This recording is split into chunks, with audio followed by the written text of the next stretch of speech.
Bertahun-tahun hidup di jalanan membuat Leni Desina alias Desboy bertekad memperbaiki nasib anak-anak di kampungnya di Tanah Merah, Tanjung Priok, Jakarta Utara.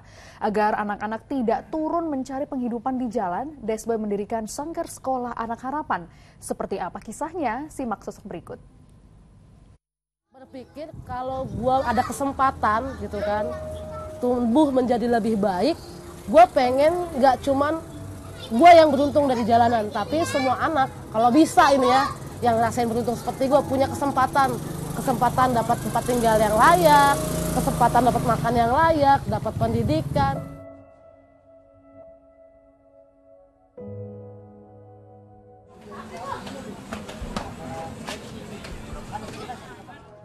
Semua anak memiliki kesempatan yang sama dalam memperoleh pendidikan. Demikian juga dengan anak-anak di kampung Tanah Merah, Lumpang, Tanjung Priok, Jakarta Utara. Di Tanah Merah ini, anak-anak sudah biasa bergelut dengan kerasnya kehidupan. Setiap hari, intimidasi, cacian, makian bahkan kekerasan fisik kerap mendera hari-hari mereka. Inilah yang mengetuk hati Leni Desina atau yang biasa disapa Desboy, mendirikan wadah pendidikan bagi anak-anak di Tanah Merah dan sekitarnya. Keras ya, Priok gitu kan, Priok, Tanah Merah, anak-anak di sini keras. Mungkin ya bisa dilihat lah anak-anak SD bahasanya mungkin sudah seperti bahasa orang dewasa, pakai kekerasannya juga gitu kan. Ya tapi karena tadi dia melihat lingkungannya ya seperti itu, beberapa orang dewasanya seperti itu gitu. Sanggar Sekolah Anak Harapan ini didirikan hanya bermodalkan nekat dan keberanian. Di bangunan warisan keluarga Desboy yang sederhana, anak-anak mulai dari tingkat pendidikan anak usia dini hingga remaja bisa mendapatkan pengetahuan akademis dan non-akademis. Kita tuh ada kelas-kelas kayak les-lesan, di malam hari itu ada matematika, akademik itu ada bahasa Inggris, ada les-lesan kesenian tuh ada tari, piano, taekwondo, ada puisi, ada belajar gitar. Jadi kita tuh kegiatan dari Senin sampai hari Minggu full kegiatan. Yuk kita belajar tentang organ reproduksinya. Itu pun cara kita untuk mencegah misalnya pernikahan di usia dini. Kayak gitu.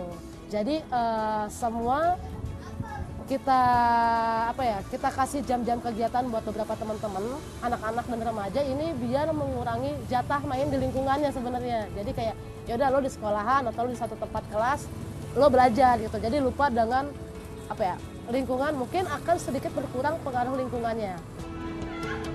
Mendirikan Sanggar Sekolah Anak Harapan bukanlah hal yang mudah. Hinaan, cacian sering Desboy alami. 2 bulan tuh kita sempet yang dulu masih kontrak kayak sanggarnya, ditimpahin sanggarnya sampai ditombak, asbesnya tuh bolong gitu kan. Ya komplainannya nggak jauh-jauh, sanggar tuh pasti ya dibilang berisik, tapi ya namanya anak-anak ya, lo bayangin itu 20 mulut anak-anak itu kan susah juga direm ya, berisik atau anak-anaknya masih pada maling dulu ya. Kita pindah ada kali 5 atau 6 kali kontrakan, selalu seperti itu, komplainnya adalah berisik. Ngapain sih nampungin anak-anak seperti itu, kayak gitu. Seiring berjalannya waktu, keberadaan Sanggar Sekolah Anak Harapan akhirnya mengubah cara pandang orang tua di Tanah Merah tentang pentingnya pendidikan bagi anak. Yang bocah tadinya nggak bisa baca jadi bisa baca, yang tadinya bocah badung jadi enggak. Karena di situ kan banyak guru-gurunya, kayak temen-temennya Kak Desboy itu ngajarin kan aturan bocah ngamen di luar, jadi sanggar dulu baru berangkat ngamen, ngebantu bang ada sanggar di lapangan itu Kak Desboy. Desboy tak membebani orang tua murid untuk membayar uang bulanan Sanggar Sekolah Anak Harapan. Untuk menutupi biaya operasional sehari-hari, Desboy memiliki satu donatur tetap. Tak jarang, ia sering merogoh kocek pribadinya. Berkat tekadnya yang kuat dan niatnya yang tulus, setidaknya sudah ada 300 anak-anak yang ikut di Sanggar Sekolah Anak Harapan. Dan banyak dari mereka yang berhasil mendapatkan beasiswa. Kalau saya senang di Sanggar ya karena bisa bermain, terus juga belajar. Jadi ya banyak dapat ilmu juga, dapat informasi-informasi baru, terus juga banyak teman. Pokoknya banyak, dari kayak bisa taekwondo, ini juga taekwondo dibayarin sanggar, juga ada pelatihnya. Juga disekolahin di sanggar, dapat beasiswa dari sanggar. Kalau aku emang udah dari kecil kan di sanggar, masuk sanggar tuh dari kelas 5 SD. Awalnya ikut kelas-kelas, sekarang jadi guru di sanggar. Ngajar PAUD di Sekolah Harapan, terus juga aku ngajar kelas matematika di sanggar.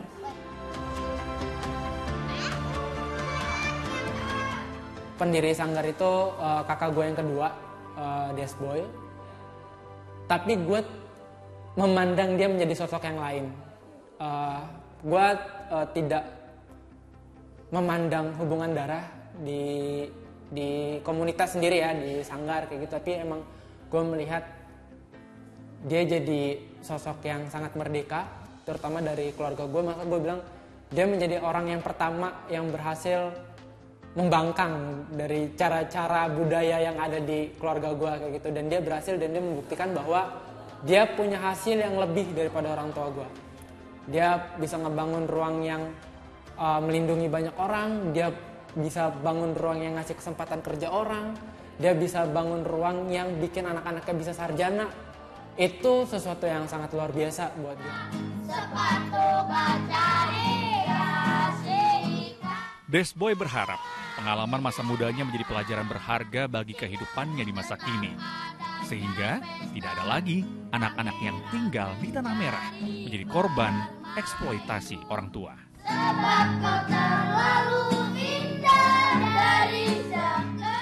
Secara fasilitas bisa jadi lebih baik. Sekarang kan masih ada beberapa yang bocor, ada yang belum dibangun. Fasilitasnya bisa nambah. Mungkin pemerintah harus lihat ya, ada anak-anak muda, ada anak-anak remaja, sarjana-sarjana muda yang wow, hatinya luar biasa menurut gue, guru-guru gitu kan. Mungkin pemerintah harus lihat. Dan mungkin pemerintah bisa kerjasama. Guru-guru mungkin nggak cuma bisa dapat transport, tapi dapat gaji yang layak. Dan bisa lihat cara kerja mereka seperti apa, bentuk nyata untuk lingkungan. Karena biar gimana pun, Kampung Tanah Merah ini DKI Jakarta gitu kan, yang warganya harus juga diprioritaskan. Nggak cuma saat pemilu aja.